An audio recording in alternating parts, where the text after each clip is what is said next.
చక్కని సీతకి అరచేత గోరింట ఇంత చక్కని చుక్కకి ఇంకెవరు మొగుడంట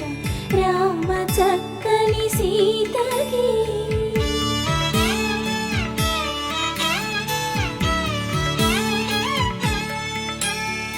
పుడతవి పునవేలు విడిచిన పుడమియల్లోడు రాముడే ఎడమ చేతను శివుని విల్లును ఎత్తిన రాముడే ఎత్తగలడా సీత జడను తాళి కట్టి